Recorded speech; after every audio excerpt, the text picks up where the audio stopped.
गणगणगणात बोलते.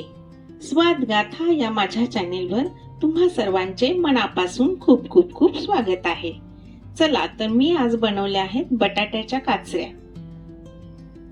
सुंदर खुसखुशीत कुरकुरीत अशा बटाट्याच्या काचऱ्या. चला तर मग त्यासाठी काय काय साहित्य लागते ते पाहूया. मी इथे 4 ते 5 बटाटे घेतले आहेत, स्वच्छ धुवून घेतले आहेत. हिंग, स्वादानुसार मीठ, हळद, थोडंसं तेल, लाल मिरची पावडर 1 चमचा, 1 चमचा गरम मसाला आणि 1 चमचा लसूण आल्याची पेस्ट आणि हा अर्धी वाटी बारीक रवा घेतला आहे. चला तर मग आता आपण करायला सुरुवात करूया. मी हे धुतलेल्या बटाट्यांचे सालं काढून घेतले आहेत आणि आता याचे असे काप करून घ्यायचे आहेत. एवढ्या जाडीचे काप झाले पाहिजेत.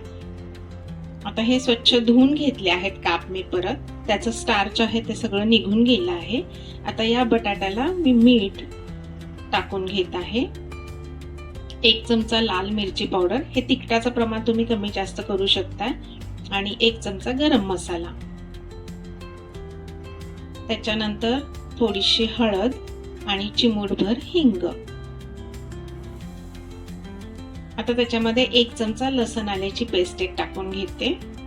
हा सगळा मसाला आहे, ह्या सगळ्या कापला व्यवस्थित चोळून घ्यायचा आहे. स्वाद गाथा या माझ्या चॅनेलला जर सबस्क्राईब केलं नसेल तर लवकर सबस्क्राईब करा, लाईक करा, शेअर करा आणि शेजारील बेल आयकॉनवर क्लिक करा. आता यात आणखी एक मसाला टाकायचा आहे, तो म्हणजे मॅजिक मसाला. याची लिंक मी खाली डिस्क्रिप्शन बॉक्समध्ये दिली आहे, नक्की करून पहा. हा पाव चमचा टाकायचा आहे आणि तो सगळ्या पूर्ण कापांना चोळून घ्यायचा आहे. आता हे मसाला चोळलेले सगळे बटाट्याचे काप आहेत ते 10 मिनिटाकरता झाकून ठेवायचे आहेत.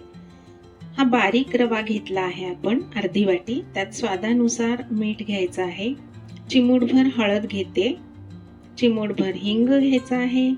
त्याच्यानंतर तुमच्या आवडीनुसार कमी किंवा जास्त लाल तिखट घ्यायचं आहे, लाल मिरची पावडर. हे सगळं मिश्रण व्यवस्थित एकसारखं कालवून घ्यायचं. आता मी गॅसवर पसरट असा फ्राय पॅन ठेवते. त्याच्यावर थोडंसं तेल टाकून घ्यायचं आहे. थोडंसं टाका. तेल तापल्यानंतर त्यात जिरे आणि मोहरीची फोडणी करून घ्यायची आहे, जेणेकरून याचा क्रंच काचऱ्या खाताना छान लागतो.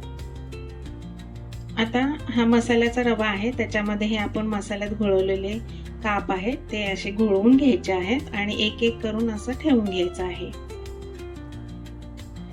ही पहिली बॅच आहे. त्याच्यानंतर उरलेल्या कापांसाठी परत दुसरी बॅच पण टाकून घ्यायची आहे. याच्यात किती बसतात या फ्राय पॅनवर तेवढे काप टाकून घ्यायचे आहे. माझे एवढे बसले आहेत. आता मी याच्यावर झाकण ठेवून याला छान अशी वाफ देऊन घेते. लहान मुलांपासून मोठ्या माणसांपर्यंत सगळ्यांना आवडेल असा हा भाजीचा प्रकार आहे. तुम्ही पण नक्की करून पहा आणि मला कमेंट करायला विसरू नका. चला आता हे बटाट्याचे काप एका बाजूने छान वाफले गेले आहेत. आता दुसऱ्या बाजूवर शेकून घ्यायचे आहेत. त्यासाठी मी काय करते, प्रत्येक काप असा उलटून टाकते परत, आणि थोडंसं मला तेलाची गरज वाटते म्हणून मी 1 पाव चमचा तेल त्यात टाकून घेत आहे. परत त्याच्यावर झाकण ठेवते आणि छान असे वाफवून घेते. माझी जर ही रेसिपी तुम्हाला आवडली तर तुम्ही नक्की करून पहा आणि मला कमेंट करून नक्की सांगा. चला तर अशाच नवनवीन रेसिपींसाठी पुन्हा भेट द्या माझ्या स्वादगाथाला. भेटूया लवकरच नवीन व्हिडिओमध्ये नवीन रेसिपीसह. तोपर्यंत मस्त खा आणि स्वस्त रहा. बाय.